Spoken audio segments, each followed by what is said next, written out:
Joey Barton didn't just play football, he turned every situation into a potential crime scene, leaving teammates, opponents, and even fans in his fiery wake. While most players saved their aggression for the pitch, Barton's rage knew no boundaries. Hotels, training grounds, even Christmas parties weren't safe. These are the stories of those who thought they could take him on, and the moments that proved just how horribly wrong they were. In 2010, Barton decided that Blackburn's Morten Gamst Pedersen made for the perfect punching bag. The incident occurred during a tense Premier League clash at St James's Park. After a routine midfield tussle, Barton, already simmering from Newcastle's poor form, delivered a vicious sucker punch to Pedersen's stomach while the referee's back was turned. The Norwegian playmaker doubled over in pain, but with no official spotting the assault, Barton escaped unpunished during the match.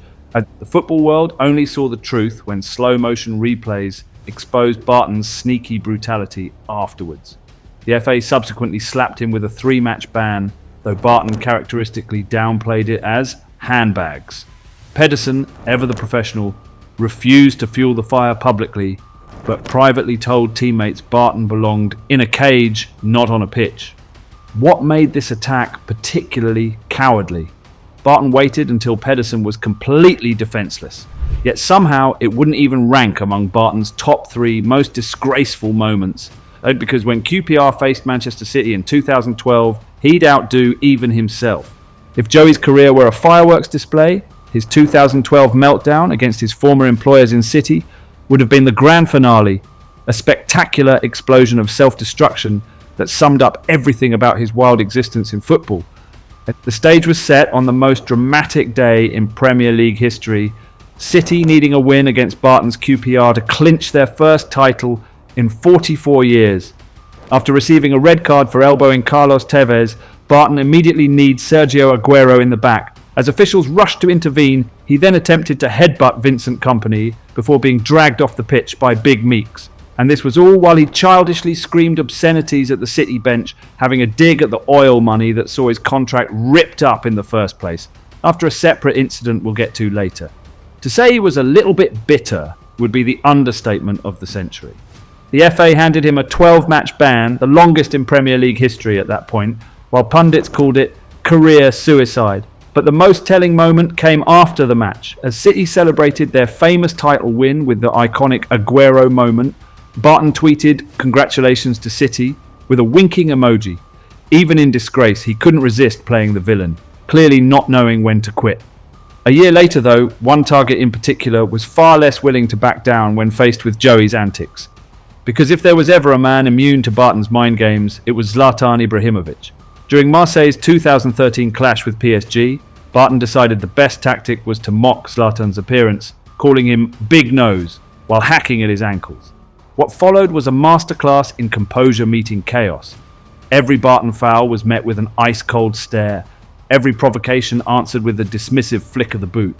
By half-time, Barton had committed 5 fouls on Zlatan alone, yet the Swede's revenge came not with fists, but flair, as he dinked a perfect lob over Barton's head to assist PSG's winner.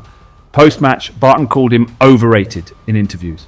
Zlatan's response: "When you play against children, you don't argue, you just win." The media roasted Barton, but the real humiliation came weeks later, with Ibra lifting the League One trophy, while Barton faced relegation. Even his usual allies in the English press called it a career-low performance. Barton may have bitten off more than he could chew with Zlatan, but earlier in his career, things were different. Now most footballers use pre-season tours to work on fitness. Joey Barton used them to work on his assault charges. 8 years before the incident with Ibra, during Manchester City's 2005 Thailand tour, Barton escalated from on-pitch villainy to real-world infamy when he attacked a 15-year-old Everton fan at the team hotel. Witnesses described the midfielder snapping after the teenager allegedly shouted at him near the pool. What followed was straight out of Barton's greatest hits, an aggression-fueled fistfight with hotel staff scrambling to pull him off a child half his size. City fined Barton £120,000, 8 weeks of his wages, and made him issue a grovelling apology, but the damage was done. British tabloids branded him football's most hated man, while child protection groups demanded criminal charges. The most damning detail. Barton later admitted in the autobiography he wrote, that he'd been drinking all day, but the teenager still deserved it. While the FA lacked jurisdiction over overseas incidents, this marked a turning point. At this point of his career, he wasn't just a volatile player, he was a liability with a rap sheet. And the next explosion on our list would prove to be even more vicious.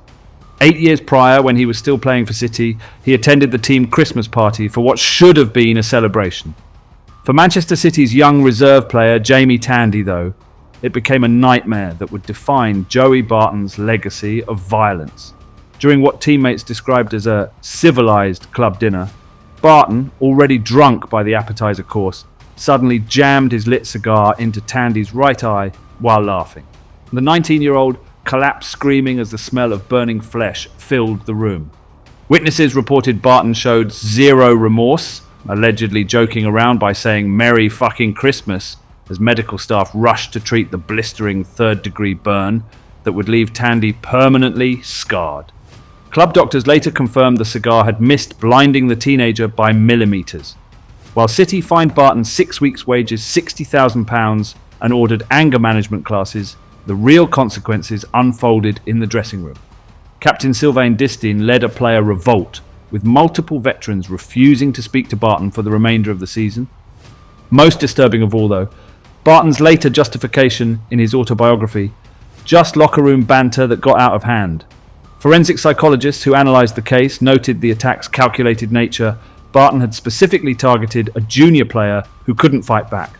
The FA, lacking jurisdiction over off-pitch incidents, could only issue a stern warning.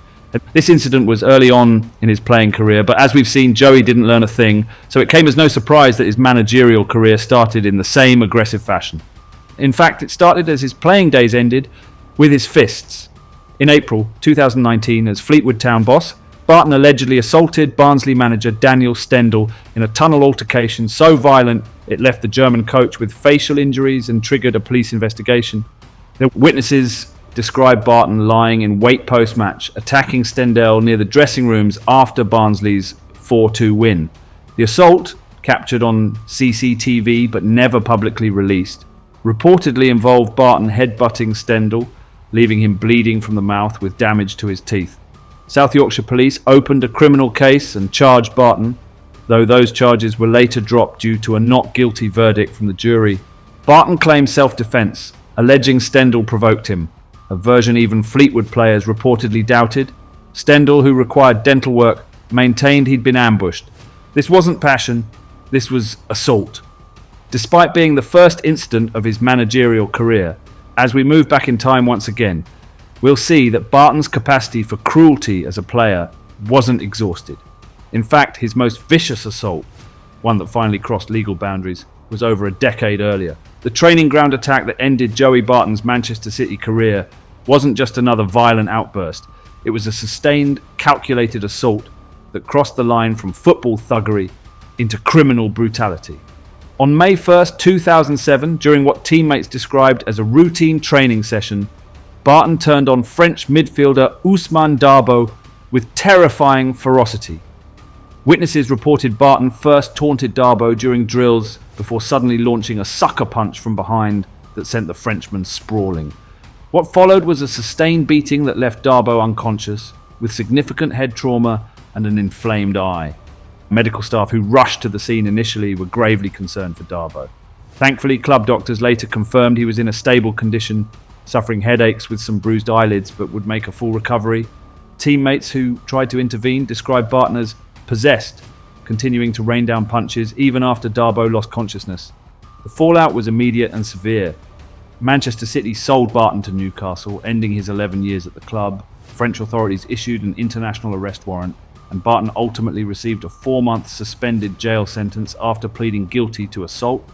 Dabo reportedly spent 3 days in hospital and supposedly told investigators later on, "This wasn't a football incident. This was attempted murder." The FA's 6-match ban seemed laughably inadequate compared to the criminal proceedings, sparking outrage across European football.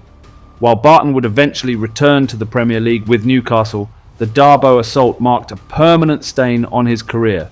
The moment football's most notorious thug crossed the line from volatile competitor to criminal assailant.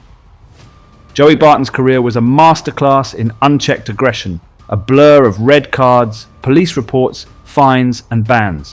While football loves its rebels, Barton crossed every line imaginable. His legacy? A cautionary tale of talent drowned by violence, proving some players fight opponents while others just fight themselves.